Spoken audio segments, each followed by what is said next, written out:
Yo, it's your boy Eli, and it's the E&Kidd podcast. And today, man, we are going to talk about why Brian Daboll will win Coach of the Year this year. But before I get into the video, you guys make sure to hit the like button, comment below, subscribe to the channel, and make sure to share this video. Doing all these things will help push us in the YouTube algorithm to help more people be able to see this video. Now, back to the video. Like I said before, Brian Daboll is going to win Coach of the Year this year. Now, I know some people have been talking about this subject also on television, but as a Giants fan, somebody who's been a Giants fan since, I believe, 2009, this topic really excites me because Brian Daboll he's been great for the Giants. Let's be honest, the last couple of years, it hasn't been good for us. It's been lottery pick after lottery pick, or Giants fans have been complaining we have a horrible offensive line. We don't have any wide receivers, which we're still kind of struggling in the wide receiver department, even though Tony's hurt, Sterling Shepard, he tore his ACL. It's just been bad overall. Kenny Golladay, he hasn't played well this season. Also, I believe he was injured this game.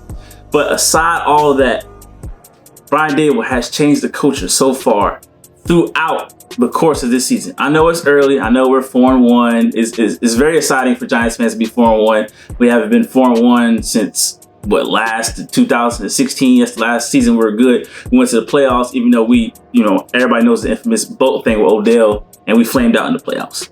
But it's not just about the wins. It's about how the team is playing, how the players like Brian Daboll. It's about the plays we're drawing up. Usually, we used to do this. We'll run the ball twice, and then we'll throw the football. And then usually throwing the football is dinking up. Now what guys doing, we did a reverse pass for a touchdown this Sunday. Here's Barkley, another end around.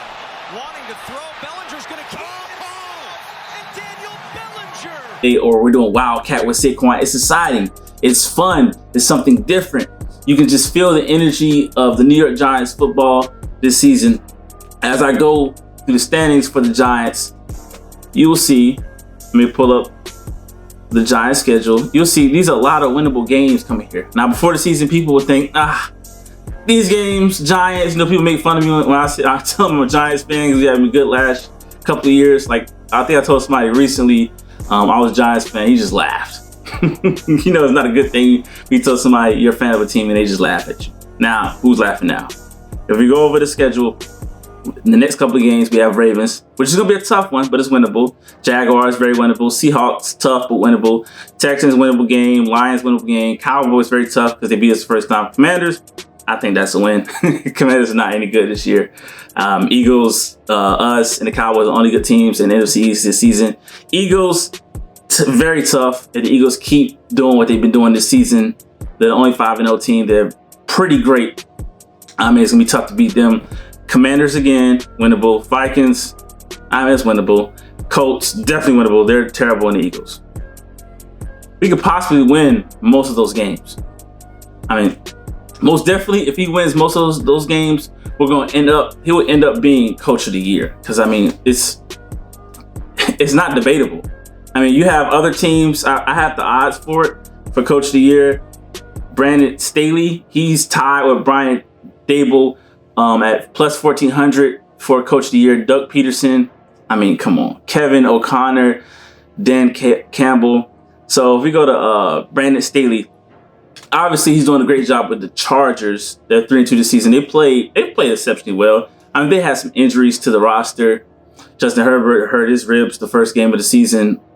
Some guys, linebackers, they went down. They've been out for the season. So it's been a little tough for them, but they've been able to manage. But the Chargers were at least decent last season. They almost made the playoffs. They only didn't make the playoffs because instead of tying it, which would have been a smart thing, running out the clock, they tried to win the game, or they did something stupid and they lost in overtime. All they had to do was tie the football game. So we made a huge jump. It's not even close. We were horrendous last season. It was putrid. It was horrible to watch. It took us a couple of games for us to actually win one game.